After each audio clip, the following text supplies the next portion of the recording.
कहानी की शुरुआत उस समय से शुरू होती है जब भारत में राजाओं और गोरों का राज्य हुआ करता था। हमारी आज की कहानी तारापुर के राजा से शुरू होती है।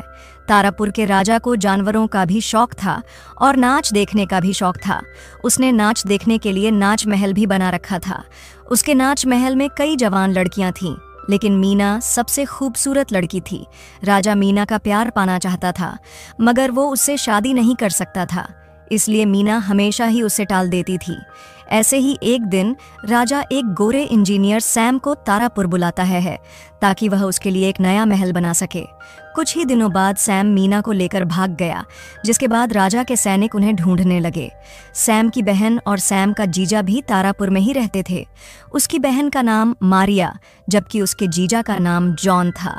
राजा और उसके सैनिक उनसे भी सैम के बारे में पूछते हैं, लेकिन दोनों को सैम की कोई खबर नहीं थी। कुछ दिनों बाद कुछ भारतीय व्यापारी एक जगह से दूसरी जगह जा रहे थे।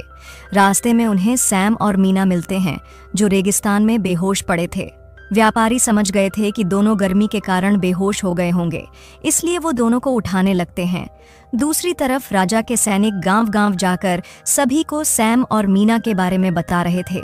वो सभी से कह रहे थे कि जो भी राजा को सैम की खबर देगा, राजा उसे मोटा इनाम देगा। राजा हर हाल में मीना को पाना चाहता था और सैम को दर्दनाक सजा देना चाहता था।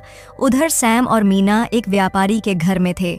दोनों ने जब एक दूसरे को पहली बार देखा था, तभी उनमें प्यार हो गया था। दोनों ने साथ ही जीने मरने की कस्में खा ली थी। दूसरी तरफ गांव के कुछ लोगों ने फैसला कर लिया था कि वह सैम की खबर राजा को देंगे और राजा से इनाम हासिल करेंगे। रात को जब सैम और मीना नींद में थे, तो सैम कोई आवाज सुनकर जाग जाता है। राजा के सैनिक उसी गांव में आ गए थे जिस गांव में सैम और मीना रुके हुए थे। गांव के कुछ लोग सैम के पास आकर उसे बताते हैं कि किसी ने राजा को तुम्हारी खबर दे दी है। इसके बाद वो सैम को हथियार और खाने पीने की चीजें देकर गांव से भगा देते हैं। राजा के सैनिकों ने दोनों को भागते हुए देख लिया था।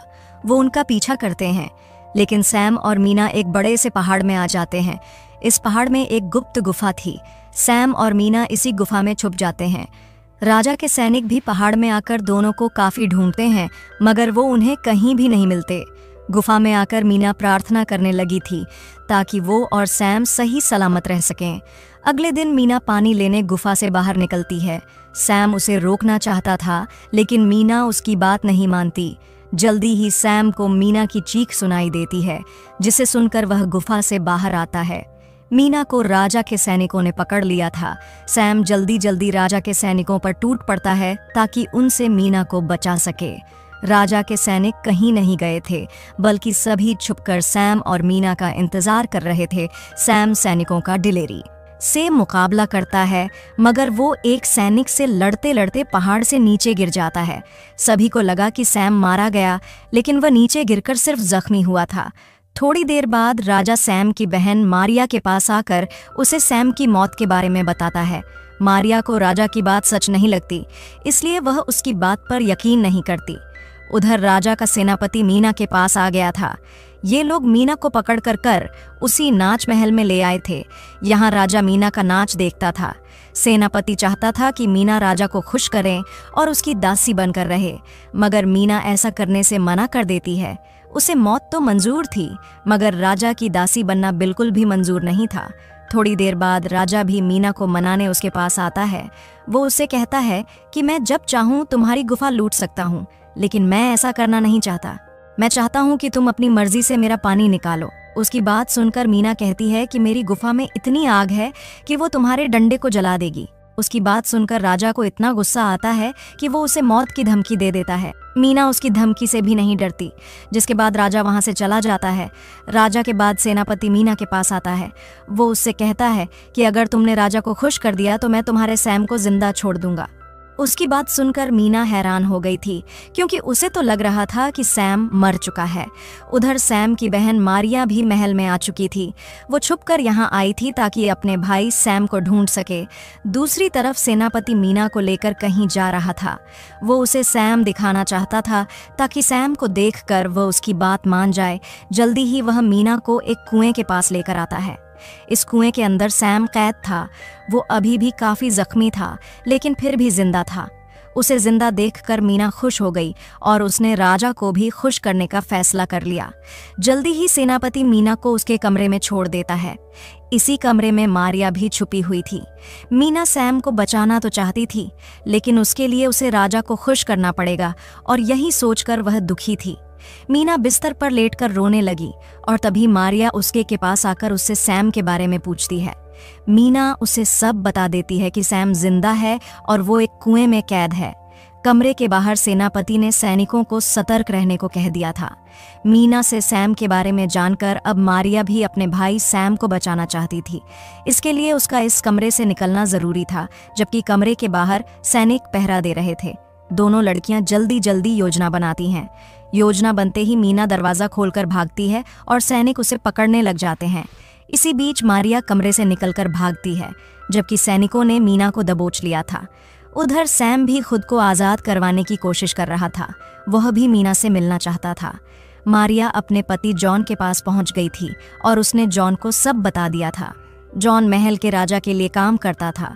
उसके पास एक नक्शा भी था और वह नक्शे पर कुआं ढूंढने लग जाता है। उधर सेनापति के कहने पर मीना को तैयार कर दिया था, क्योंकि अब वह राजा को खुश करने वाली थी। अब सैम सेनापति के किसी काम का नहीं था, इसलिए वह उसे मरवाना चाहता था। उधर सैम भी आज़ाद होने की पूरी कोशिश कर रहा था और इसी बीच सेनापति का भेजा सैनिक उसके पास आता है। उसे देखते ही सैम समझ गया था कि वह उसे मारने आया है। सैनिक सैम के पास आकर पहले एक चाबी फेंकता है और फिर उससे कहता है कि अगर तुम मेरे हाथों से बच गए तो तुम यहाँ से जा सकते हो।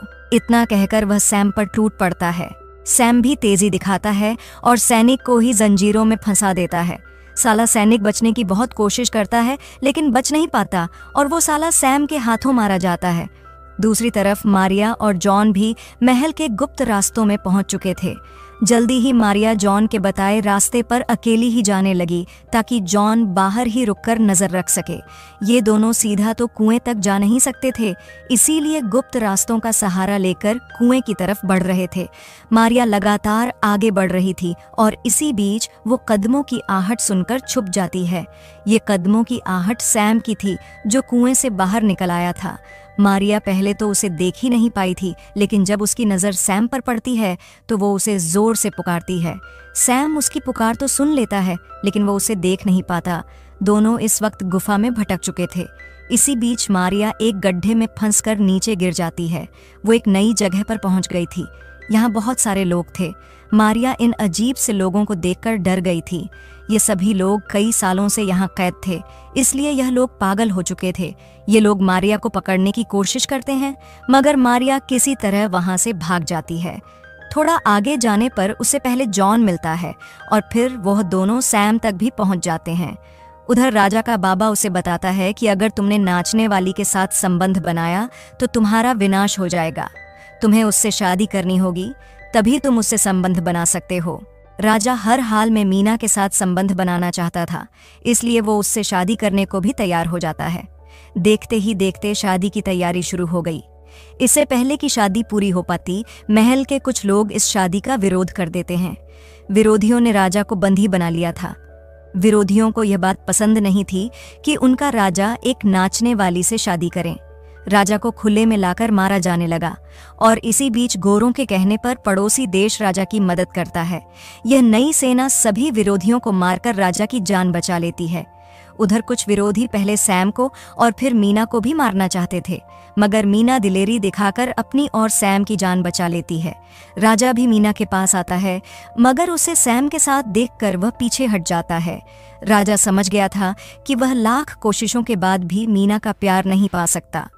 कहानी के आखिर में राजा सब कुछ त्याग देता है, जबकि मीना और सैम खुशी खुशी साथ रहने लगते हैं। इसी के साथ इस कहानी का यही अंत हो जाता है।